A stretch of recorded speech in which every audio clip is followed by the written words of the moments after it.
Hello दोस्तों, legal advice channel पर आपका स्वागत है। दोस्तों, आज की वीडियो पर बात करेंगे एनआई एक्ट 138 के बारे में। यानी कि जब कोई भी व्यक्ति कोई कर्ज लेता है, यानी कि देनदारी को चुकाने के लिए, कोई सिक्योरिटी पर्पज के लिए कोई चेक जारी करता है, या किसी भी मामले पर कोई व्यवसाय के तहत अपना कर्ज और किसी माल का पेमेंट चुकाने के लिए चेक जारी करता है। यहाँ पर चेक जारी करने के अलग अलग पर्पज हो सकते हैं। हो सकता है कि किसी भी व्यक्ति के द्वारा चेक जारी तब किया गया हो जब कोई लेनदारी उधार के लिए ली गई हो, यानी कि कोई पैसे उधार लिए गए हो, तो उसके सिक्योरिटी पर्पज के लिए जो देनदार व्यक्ति है उसके द्वारा चेक जारी किया गया हो। या यहाँ पर दूसरे मामले की बात करें तो दूसरा मामला तब आता है जब कोई भी आपने कोई माल विक्रय किया है और माल ले जाने वाले व्यक्ति के द्वारा आपको चेक जारी किया गया है। उसके द्वारा आश्वासन दिया गया है कि आप मेरा जो ये चेक है, इस चेक को अपने बैंक अकाउंट में लगाकर आप जो भी पैसा मेरे से लेना है आपको, उसकी वसूली आप इस चेक के माध्यम से कर सकते हैं। और बाद में जाकर अगर वो चेक डिसऑनर हो जाता है, यानी कि जब उस चेक को बैंक में अपने अकाउंट पर लगाते हैं, बैंक में लगाने के बाद अगर वो चेक डिसऑनर हो गया है, तो ऐसी कंडीशन में ये मामला जाता है एनआई एक्ट 138 के तहत। यानी कि किसी भी व्यक्ति के द्वारा चेक जारी किया गया है, आपको चेक दिया गया है और वो चेक धन वसूली के लिए आपने अपने बैंक खाते में लगाया है, और बैंक खाते में लगाने के बाद चेक डिसऑनर हो जाता है। जो पैसों की रकम आपको लेनी है वो आपको नहीं मिलती है, और रिटर्न मेमो के साथ वो चेक आपके पास वापस बैंक द्वारा वापस सुपुर्द आपको कर दिया जाता है। तो ऐसी कंडीशन में यहाँ पर आपके पास रेमेडी बनती है कि आप उस चेक को न्यायालय के समक्ष एनआई एक्ट 138 के मामले के तहत आप उस चेक को कोर्ट के समक्ष लगाए, और यहाँ पर क्रिमिनल प्रोसीजर यहाँ पर चलता है। और यहाँ पर जिस व्यक्ति के द्वारा चेक जारी किया गया है उस व्यक्ति के खिलाफ यहाँ पर एनआई एक्ट 138 का मामला कोर्ट के द्वारा लगाया जाता है, उसके ऊपर चलाया जाता है। कोर्ट का प्रयास रहता है कि किसी भी तरह जो अमाउंट लेनदार व्यक्ति को लेना है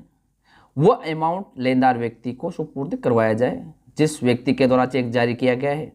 उसके द्वारा यहाँ पर अपनी देनदारी को पूरा करने के उद्देश्य से यहाँ पर चेक जारी किया गया था, लेकिन जो उसकी जिम्मेदारी थी, जो उसकी रेमेडी थी, उस जिम्मेदारी से वो यहाँ पर भाग रहा है, और ऐसे कंडीशन में यहाँ पर कोर्ट की कार्रवाई शुरू हो जाती है। दोस्तों, यहाँ पर कठिनाई तब सामने आती है जब जिस व्यक्ति के द्वारा चेक जारी किया गया है, यानी कि प्रतिवादी जो व्यक्ति, जिस व्यक्ति के द्वारा चेक जारी किया गया है, वो व्यक्ति यहाँ पर हो जाता है प्रतिवादी। जिस व्यक्ति के द्वारा कोर्ट के समक्ष ये याचिका प्रस्तुत की गई है कि मेरे द्वारा जो चेक लगाया गया है उस चेक के माध्यम से मेरे धन की वसूली नहीं हो पाई है, वो व्यक्ति यहाँ पर बन जाता है वादी। अब यहाँ पर एनआई एक्ट 138 का मामला दर्ज हो जाता है, और एनआई एक्ट 139 ये कहता है कि जिस व्यक्ति के द्वारा चेक जारी किया गया है वो अपनी देनदारी को पूरा करने के उद्देश्य से यहाँ पर चेक जारी करता है, तो उसकी रेमेडीज बनती है कि जो चेक जारी किया गया है वो धन यहाँ पर वादी को दिया जाए, और अगर वादी को वो धन नहीं मिलता है तो वो प्रतिवादी के खिलाफ जाकर कोर्ट में केस दर्ज कर सकता है। लेकिन दोस्तों, जो व्यक्ति ऐसा करते हैं, जो पहले से उद्देश्य बना लेते हैं कि चेक सिक्योरिटी पर्पज के लिए व्यक्ति को प्रदान कर देते हैं, या किसी भी अपनी देनदारी को उतारने के लिए आपको किसी भी व्यक्ति के द्वारा चेक प्रदान कर दिया गया है, उसका पहले से उद्देश्य है कि वो आपको जो पैसे देने हैं वो पैसे वो आपको नहीं देना चाहता है। वो हो सकता है कि प्री प्लान बनाकर आपके पास वो पहुंचा हो, आपको चेक दिया गया हो। यहाँ पर जरूरी रहता है कि वो चेक डिसऑनर होकर वो आपके पास आए।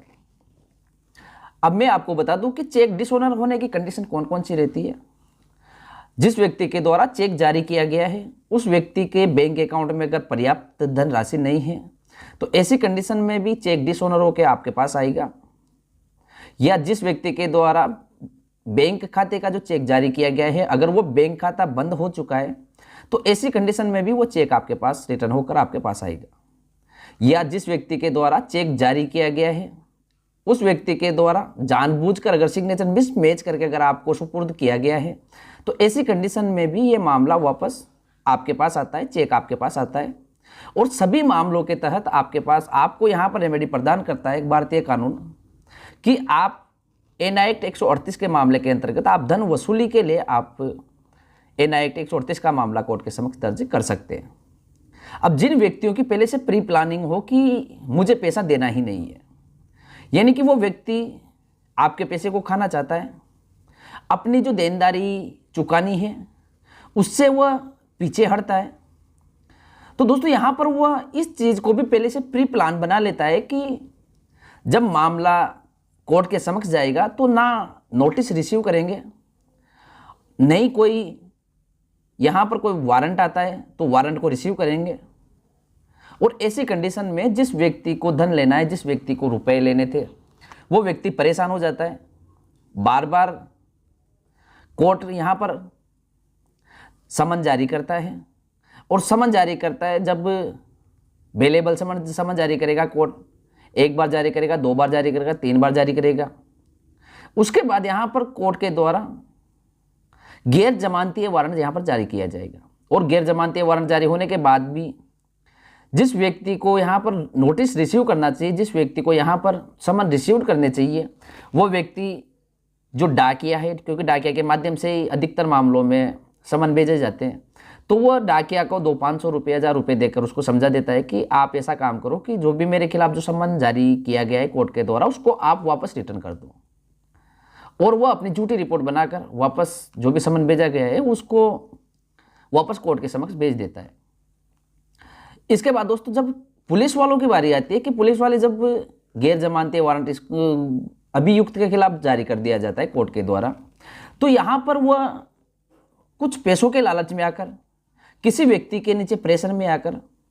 वो व्यक्ति को गिरफ्तार नहीं करते हैं और वो भी अपने काम से यहाँ पर अपनी जिम्मेदारी से भागने लग जाते हैं, या तो कुछ रुपए ले लेते हैं। अधिकतर मामलों में देखा जाता है, 90% तक के मामलों में देखा जाता है कि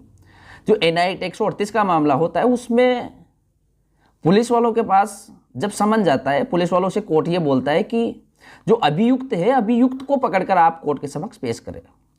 तो पुलिस वाले भी यहाँ पर अपना निकम्मापन दिखा देते हैं, 1000 रुपये 2000 रुपये उस व्यक्ति से ले लेते हैं और उस व्यक्ति को कोर्ट के समक्ष पेश नहीं करते। तो यहाँ पर दोस्तों आपको तारीख पर तारीख मिलती रहती है, तारीख पर तारीख मिलती रहती है। जिस व्यक्ति को पैसों की आवश्यकता है, जिस व्यक्ति ने पैसे लेने के लिए चेक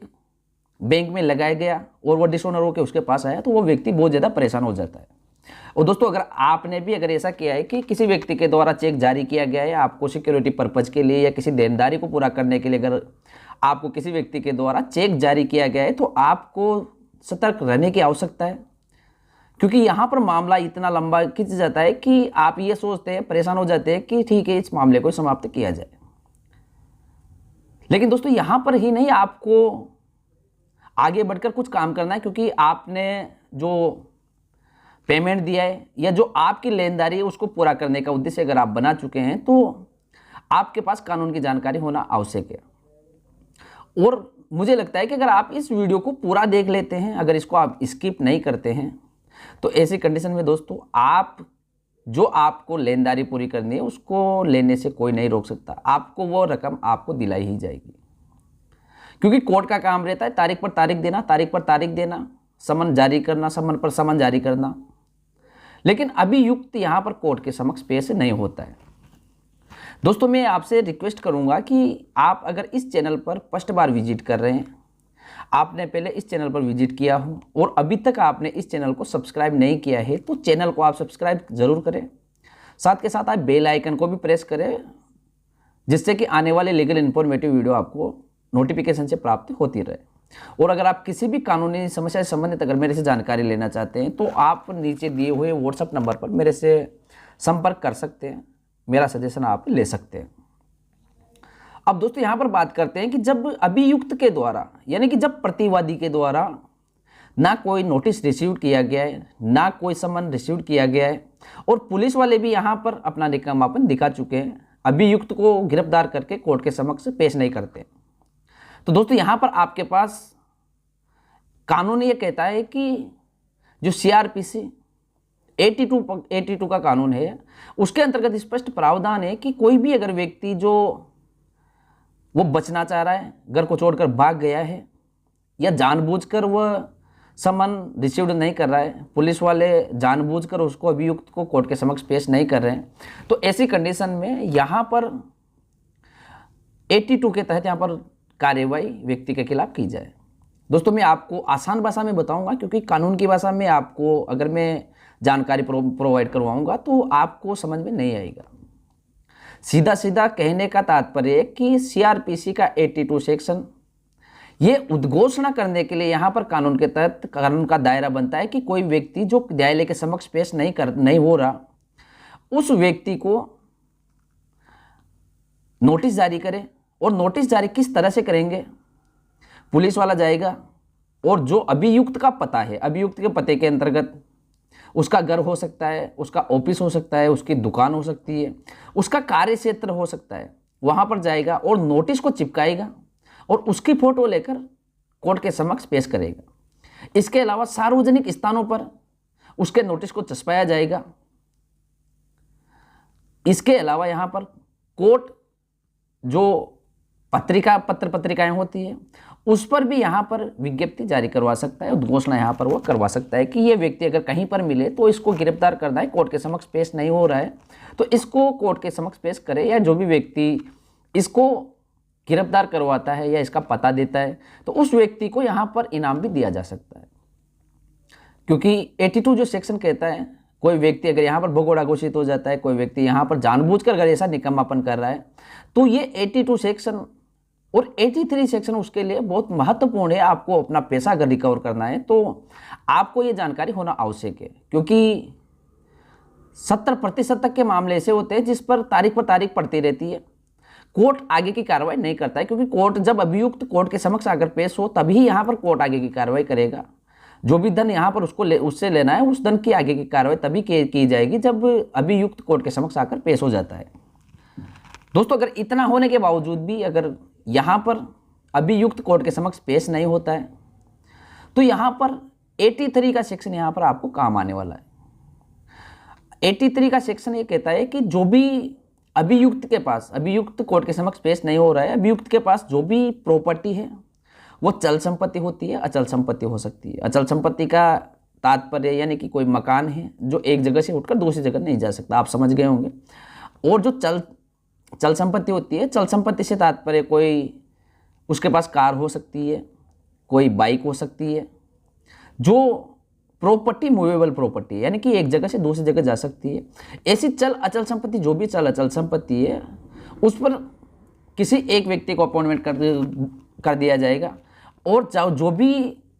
प्रॉपर्टी उसके नाम पर है, जो भी प्रॉपर्टी उसकी है, उसको यहाँ पर कोर्ट कुर्की के लिए अपने अधीन कर लेता है। यानी कि अगर उसके घर में कुछ भी सामान मिला, कोई फ्रिज मिल गया हो, कोई किसी भी प्रकार का सामान जो प्रतिवादी का है, जो अभियुक्त का है, उसको अपने कब्जे में लेकर कोर्ट के समक्ष ला सकते हैं। क्योंकि कोर्ट का यहाँ पर प्रयास रहता है कि किसी भी प्रकार से अभियुक्त कोर्ट के समक्ष पेश हो। और इतना होने के बावजूद भी अगर वह व्यक्ति कोर्ट के समक्ष नहीं आता है तो ऐसी कंडीशन में जो प्रॉपर्टी चल अचल संपत्ति, जो मूवेबल प्रॉपर्टी है, उसको कोर्ट कुर्की कर सकता है, उसकी नीलामी कर देता है। अगर कोर्ट का लास्ट प्रयास रहता है कि जो उसके अधीन जो प्रॉपर्टी है उसको अपने अंडर पर ले। अब यहाँ पर इश्यूज ये आते हैं दोस्तों कि जब कोई भी पुलिस वाला जाएगा या कोई भी जिस व्यक्ति को अपॉइंट किया गया है कि आप उसकी चल अचल संपत्ति को कोर्ट के आदेश के अनुसार अंडर में करें, तो यहाँ पर जो अभियुक्त के घर वाले होते हैं वो बोलते हैं कि नहीं ये संपत्ति तो हमारी है, ये सामान मेरा है, ये सामान मेरा है। तो यहाँ पर कोर्ट इस चीज़ को कंसिडर करता है कि अगर आपका कोई सामान है, यानी कि कोई भी मोटरसाइकिल है, कोई भी फ्रिज है, कोई भी टीवी है, पंखा है, कूलर है, अगर ये अभियुक्त का सामान नहीं है तो ऐसी कंडीशन में जो घर वाले ये दावा कर रहे हैं कि ये सामान अभियुक्त का नहीं है और ये सामान हमारा है,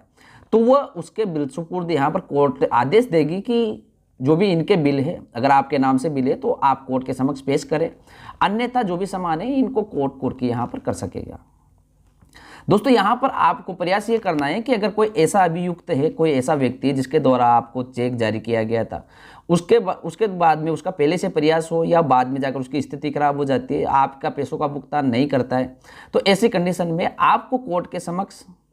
82 सीआरपीसी के सेक्शन 82 और सीआरपीसी के सेक्शन 83 की एप्लीकेशन आपको जरूर लगानी है, जिससे कि आपकी जो कोर्ट की कार्यवाही चल रही है वो कार्यवाही फास्ट रूप से चल सके। मुझे लगता है कि दोस्तों जो आज की जानकारी थी काफ़ी महत्वपूर्ण जानकारी थी, काफ़ी इम्पोर्टेंट जानकारी थी, और अगर ये जानकारी को आपने पूरा देखा है, वीडियो आपको अच्छी लगी है, आपको भविष्य में काम आने लायक अगर ये जानकारी लगती है, तो आप इस वीडियो को आप शेयर ज़रूर करें, कमेंट भी आप इस वीडियो पर ज़रूर करें। अगर कोई जानकारी या अगर किसी अन्य रिलेटेड टॉपिक से अगर आपको जानकारी लेनी है तो आप कमेंट बॉक्स में लिख कर डालें, जिससे कि हम वो जानकारी आप तक उपलब्ध करवा सकें। मिलेंगे दोस्तों इसी जानकारी के साथ फिर से लीगल एडवाइस के लिए। जब तक के लिए थैंक यू वेरी मच।